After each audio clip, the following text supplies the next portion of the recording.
Intro udah ya? Udah intro, outro, tinggal narasi aja. Coba. Oke, take one.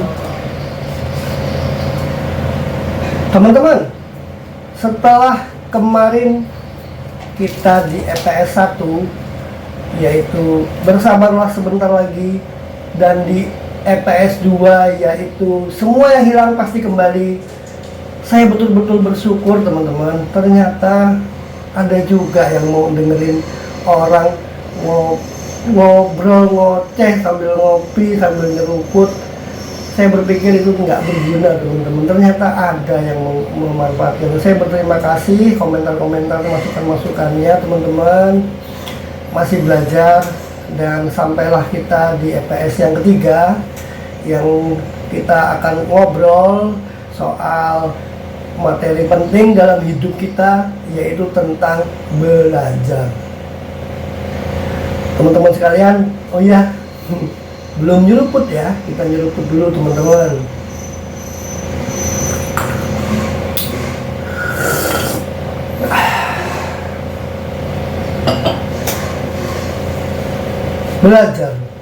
Belajar itu sebuah konsep yang sangat sering kita abaikan, tetapi sebenarnya sangat relevan, sangat penting, baik di dunia pendidikan, di dunia pekerjaan, di dunia usaha, dunia-dunia yang lain, termasuk dalam kehidupan kita sehari-hari. Seringkali kita berpikir teman-teman bahwa yang mengajar itu adalah orang yang lebih tahu, dan yang belajar itu adalah orang yang tidak tahu atau belum tahu. Tapi ya nggak sesederhana itu juga, karena dalam kenyataannya proses kita belajar mengajar itu seringkali jalannya di dua arah.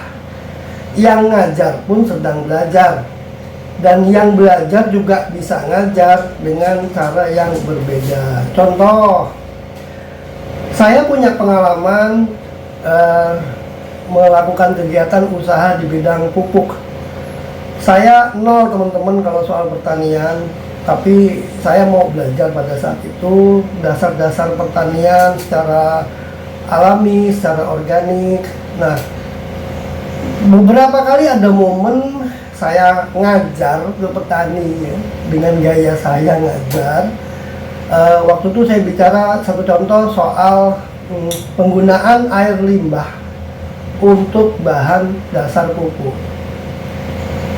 Kemudian ada salah satu petani yang punya berpikir kritis ya.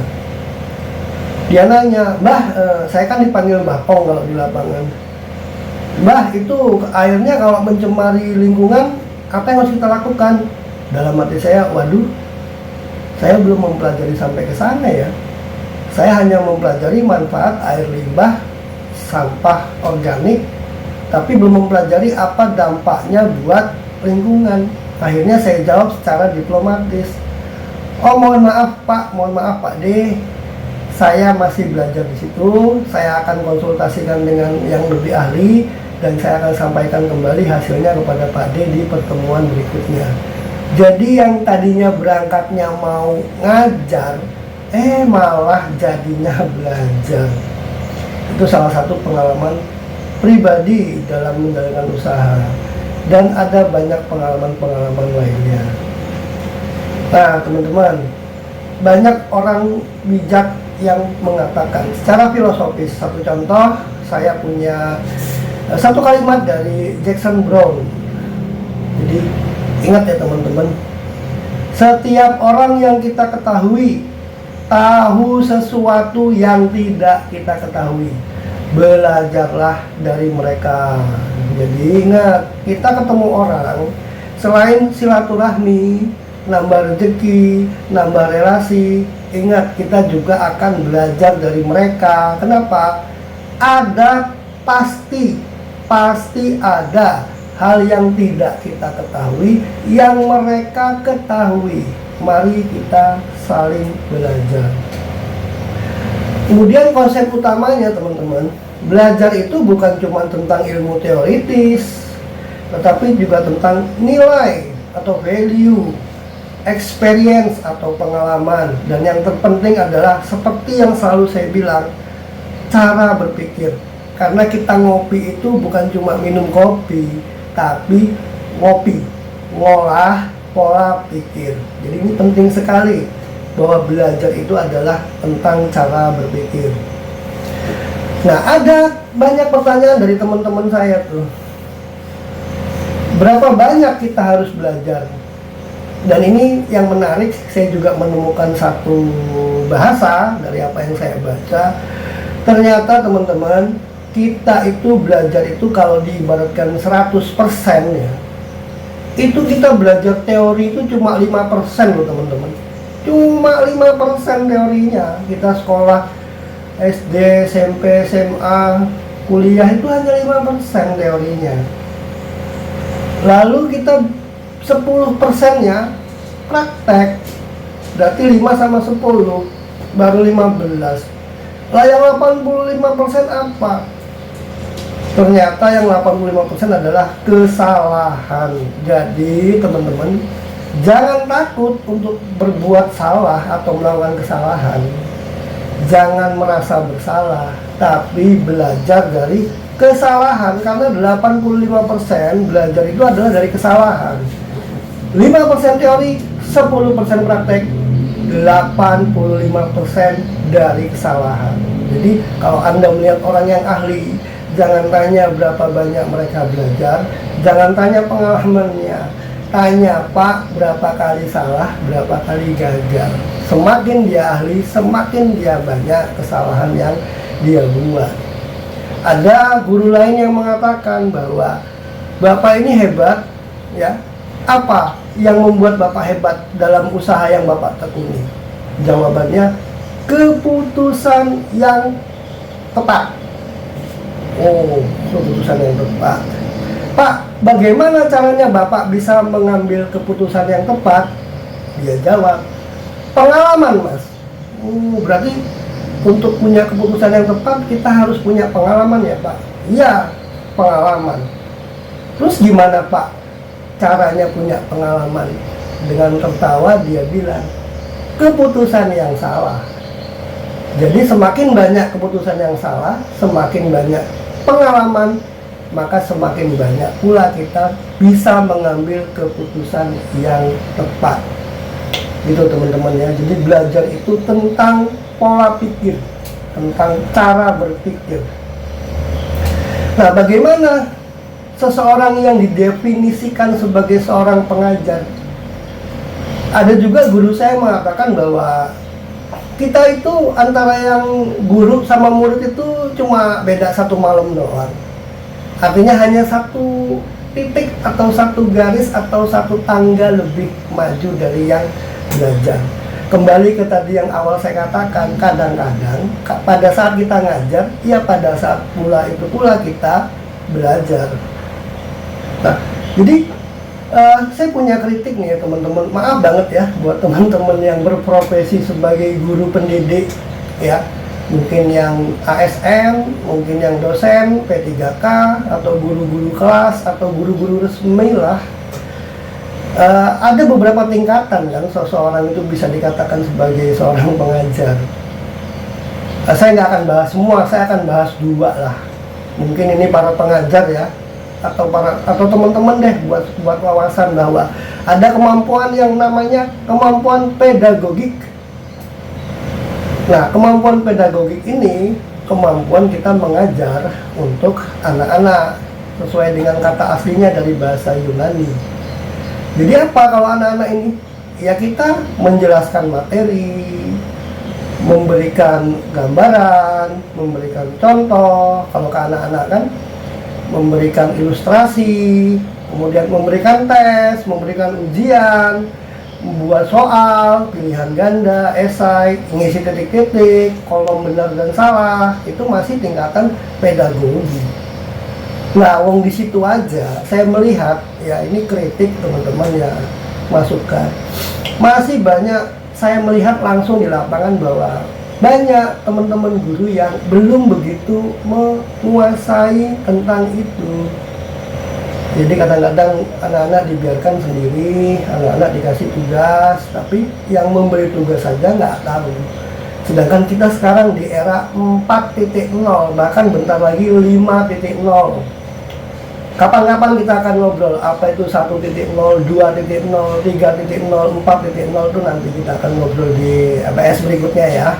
Tapi yang pasti ya, jangankan untuk menuju yang kedua ya.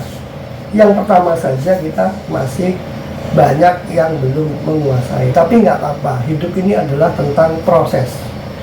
Proses itu kita jalani setiap hari. Kita akan berubah tetap dengan konsep di warung bakpong itu jelas. Hari ini harus lebih baik dari hari kemarin. Nah yang berikutnya ini sebenarnya ini yang banyak kita temukan di lapangan. Jadi kita tidak menemukan di dunia pendidikan, di akademis ini jarang. Jadi ijazah itu kalau kata salah satu yang terkenal itu ya, saya nggak sebut namanya, ijazah itu tanda kita pernah sekolah, bukan tanda kita pernah berpikir. Jadi banyak orang yang punya ijazah tapi nggak punya proyek, yang penting ngalir bahasanya, akhirnya kesasar kemana-kemana, wes nggak masalah itu. Nah sekarang di lapangan kita banyak menemukan tuh malah level keduanya teman-teman, yaitu yang namanya andragogi. Andragogi ini metode pengajaran untuk orang yang sudah dewasa. Dewasa bukan soal umur. Kadang-kadang umurnya sudah 30, sudah 40, tapi cara pembelajarannya seperti anak-anak. Kalau nggak disuruh nggak berangkat, kalau nggak diminta nggak ngasih. Padahal andragogi ini kita bicara tentang kemandirian. Guru dan murid jalannya bareng, bersahabat, saling support, saling dukung. Karena apa? Ini materi kita selesaikan sama-sama, kita belajar sama-sama. Teori seperti ini, praktek seperti ini, ya kan? Kalau ada salah kita musyawarah, kalau ada benar lanjut. Nah ini andragogi. Dua level ini saja masih jauh sebenarnya, apalagi nanti level-level yang berikutnya. Itu loh teman-teman. Jadi ini ya curhat lah sambil kita ngopi kan, teman-teman pasti akan dapat masukan. Oh ya, kalau teman-teman mau silahkan tinggalkan di kolom komentar apa yang teman-teman butuhkan. Saya upayakan saya bisa membantu ya teman-teman. Boleh DM atau cek di deskripsi nanti bagaimana cara berhubungan langsung dengan kita. Jadi kalau teman-teman yang penasaran, kayaknya nggak marem kalau nggak ngopi bareng, ngopi darat, ya yuk kita ngopi, kita ngobrol lagi. Oke? Nah yang berikutnya ya teman-teman ya, supaya kita maksimal baik belajar atau belajar, kunci utamanya adalah bukan di mulut teman-teman. Jadi kalau lagi belajar atau mengajar, kita kurangi bicara, tetapi berbanyaklah untuk mendengar. Dengarkan semua, nanti baru kita ngobrol atau jawab. Kemudian hilangkan rasa takut. Nah ini yang terpenting, proses hidup kita itu cuma dua kok teman-teman, harapan dan ketakutan. Jadi kalau orang bisa ngelola harapan dia dan bisa ngelola ketakutan dia, ya wis rampung hidupnya. Apapun yang dia butuhkan dia bisa cukupi. Oke. Nah jangan juga kita itu ya banyak hal-hal lagi yang bisa kita bahas nantinya. Intinya itu adalah langkah sama-sama dalam mencari jawaban dari setiap persoalan dari apa yang kita pelajari. Nah, kalau teman-teman yang memang punya sikap mau belajar, yang nomor satu, jangan cuma nerima info aja. Itu juga tuh kebanyakan manusia tuh dengernya separoh, ya kan? Langsung ngambil kesimpulan, nanti cerita ke orang 2 kali, akhirnya kacau. Jangan cuma nerima info teman-teman, biasakan untuk berpikir kritis, ajukan pertanyaan, berikan pandangan dan diskusikan. Oke, kalau tadi takut, sekarang kita bicara berani. Beranilah berbagi ide dan gagasan, jangan khawatir. Satu-satunya atau salah satu, bukan satu-satunya ya, salah satu yang tidak bisa dicuri dari diri kita itu adalah ide dan gagasan. Orang bisa mengambil apa yang kita miliki teman-teman, tapi tidak pernah bisa mencuri ide atau gagasan. Kalau ditiru gimana? Ya silakan saja, ATM, amati, tiru, modifikasi, tapi rohnya tetap ada sama kita. Nah, dengan kita berani berbagi, maka akan memberikan selalu sudut pandang baru bagi kita. Oke teman-teman nih, kalau yang lagi santai, boleh nyiapin kertas dan pulpen ya, boleh dicatat teman-teman. Ini penting banget karena kita akan berbicara zona-zona kehidupan kita. Mau sukses, mau sejahtera, mau sehat, mau kaya, mau bahagia, mau apapun nilai-nilai baik dalam hidup kita, kita mau tidak mau, suka tidak suka, akan melewati 4 zona ini. Ya, tunggu, seruput dulu. Boleh di pause, siapin kertas dan pulpen.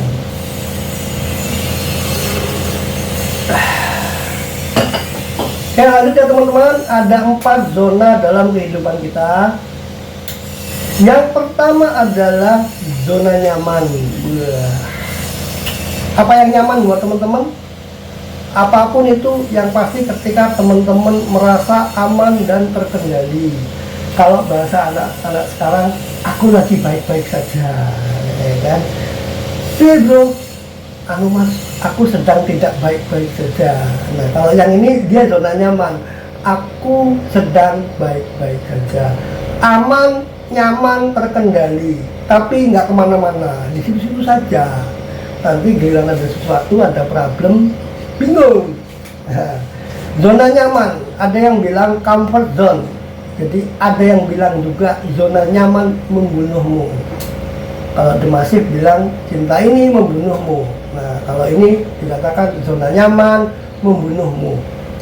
Nah, pertanyaannya, mau tetap di zona nyaman atau mau pindah ke zona berikutnya? Anda mau nyaman seumur hidup, teman-teman, apa mau tumbuh? Sekarang saya tanya, teman-teman, ada nggak yang tujuannya punya mimpi, punya cita-cita?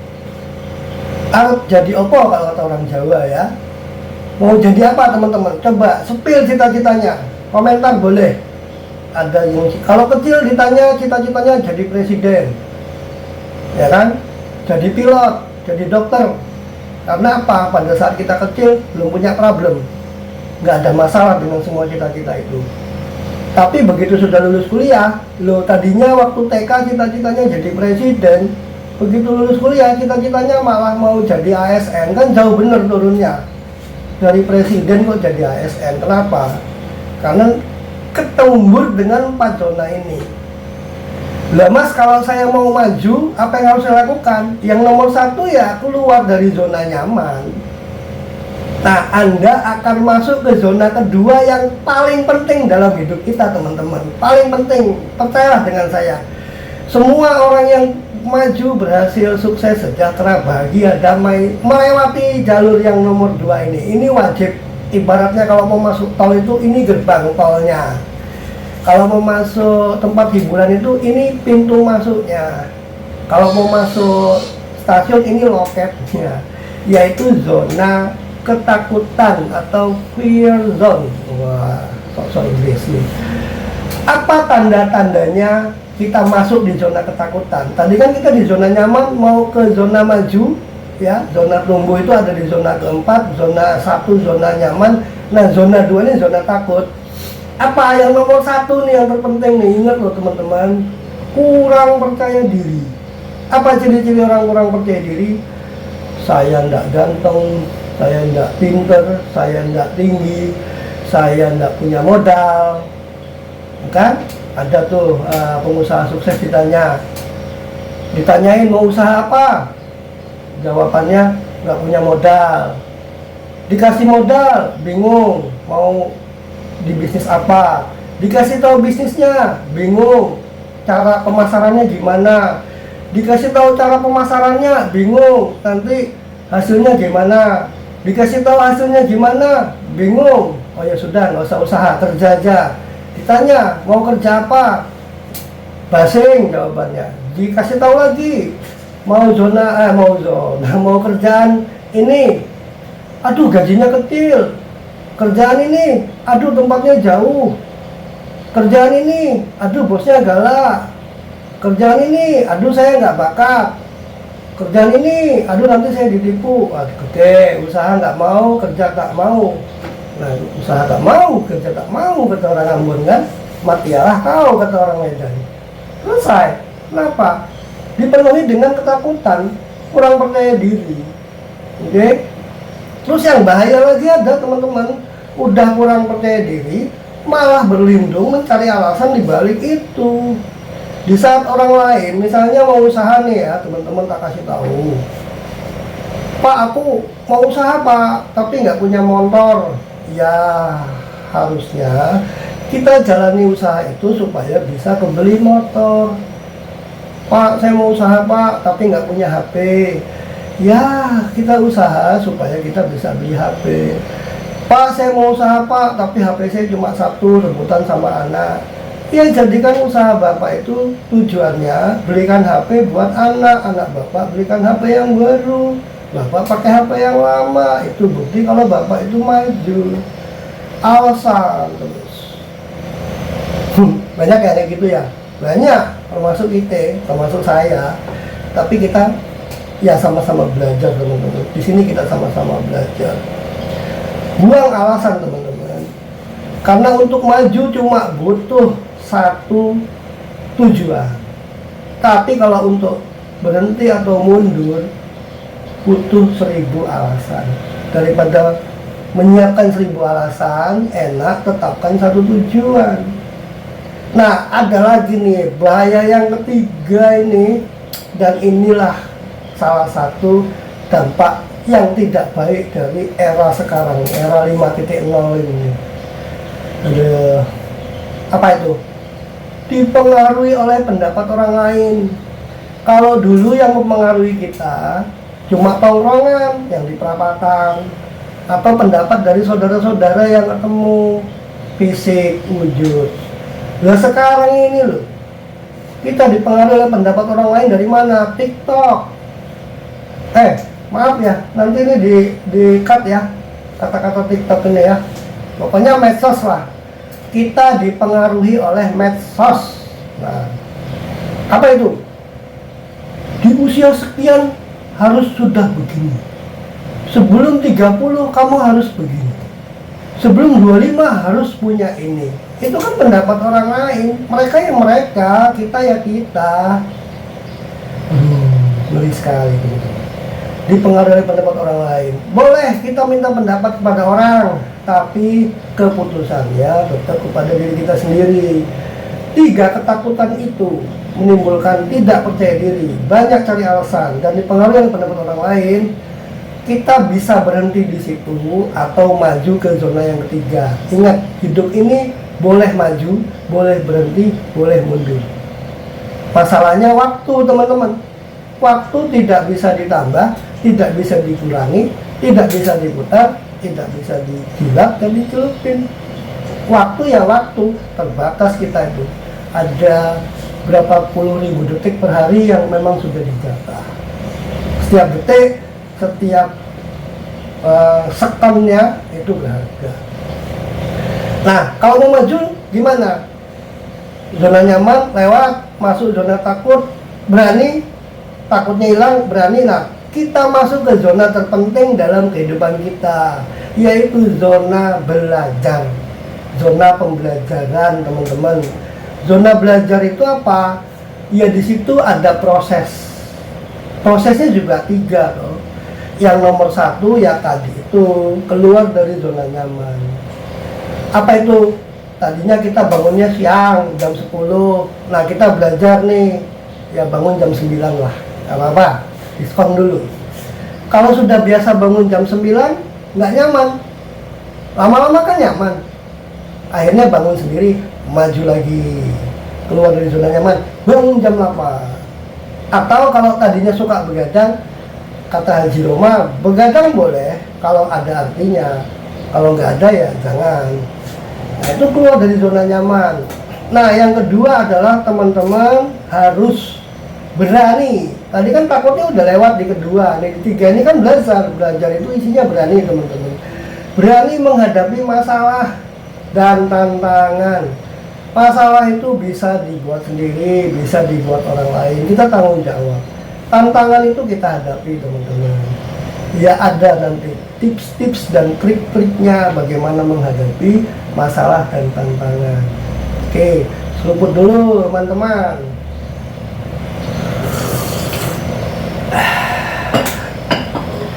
Oke, aku berani ngadepin masalah, aku berani ngadepin tantangan, aku berani keluar dari zona nyaman, aku rubah habit hidupku, kebiasaanku yang buruk tak tinggalin. Terus aku ngapain, Mas?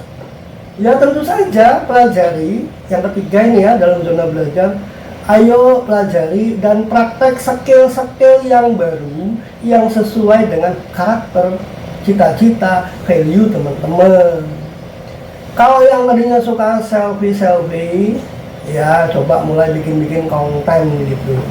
Kalau yang tadinya suka tanaman, coba dikencangkan lagi skillnya untuk bagaimana bisa merawat tanaman. Itu skill-skill baru. Tentu saja mempelajari skill baru butuh teman baru, tempat baru, yaitu udah pastilah.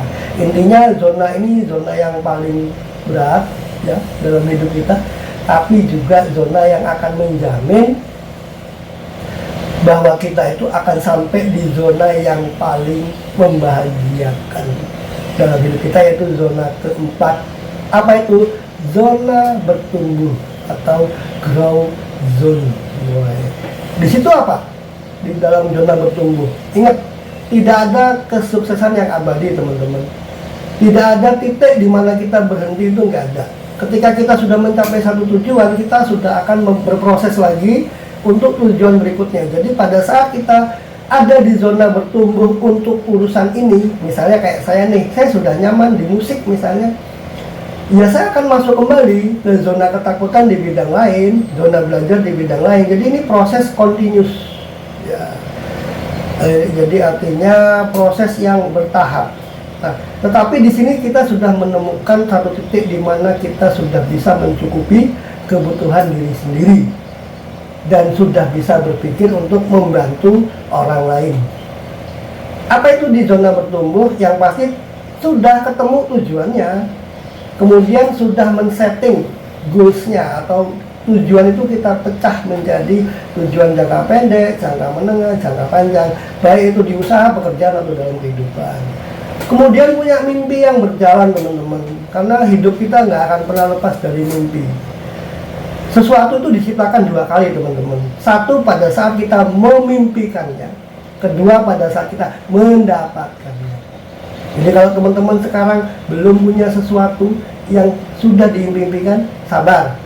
Nah, kan gitu. Berproseslah, teman-teman. Masuk ke 4 zona ini. Nah, ketika sudah mendapatkan, berarti kita sudah ada di zona keempat. Apapun itu, mau berupa materi, mau berupa yang lain-lain. Oke? Nah, setelah punya mimpi yang berjalan ya, saya ulang tadi, tujuannya dapat, sudah di set goalsnya jangka pendek, jangka menengah, jangka panjang, terus mimpinya juga sudah berjalan, tinggal di satu titik di mana kita mencapai tujuan. Contoh misalnya teman-teman yang ingin berkarya di bidang musik, wah itu banyak tuh definisi kesuksesannya. Apakah menjadi artis, apakah menjadi ahli, apakah ya walaupun kita hanya seorang pemusik, bahasanya pemusik kampung, tapi kita bisa mendapatkan hasil dan bisa mencukupi kebutuhan dari situ, itu sudah bisa dikatakan berhasil. Jadi sebenarnya mudah untuk diucapkan, tapi tidak mudah untuk dijalankan. Tapi dunia ini hanya isinya mudah dan tidak mudah. Tidak ada yang tidak mungkin. Nah, itu aja. Teman-teman harus berpikir berani. Tidak ada yang tidak mungkin. Hanya soal mudah atau tidak mudah. Itulah zona-zona kita tadi itu. Ya. Udah kelamaan nih. Kira-kira masih mau dengerin nggak? Udah, kira-kira ya. Di beberapa menit terakhir ini, saya ingin sampaikan kepada teman-teman bahwa di dunia ini nggak ada yang benar-benar jadi guru atau jadi murid seutuhnya. Kita ini adalah perpaduan keduanya. saat kita ngajar, ya saat itu juga kita belajar. Saat kita belajar, ya saat itu kita juga ngajar. Nah, teman-teman, di seruputan terakhir ini, saya mengajak kita semuanya, mulai hari ini, seperti yang saya sampaikan di EPS 2 kemarin, mulai hari ini, coba kita sadari momen-momen kecil ketika kita belajar dari orang lain, atau ketika kita tanpa kita sadari menginspirasi orang lain. Karena siapa tahu dari situ kita menemukan pelajaran hidup yang berharga. Teman-teman, ini sambungan dari EPS 1 dan EPS 2. Kuncinya adalah sabar. Sabar, bersabarlah sebentar lagi, semua yang hilang akan kembali di EPS 2. Nah, di EPS 3 ini adalah kita yang belajar, di saat yang sama adalah kita yang mengajar, atau kita yang mengajar, di saat yang sama adalah kita yang belajar. Ini adalah saling dan saling. Terima kasih teman-teman. Yuk kita seruput kopinya dan mari kita cari pelajaran hidup yang berharga setiap hari.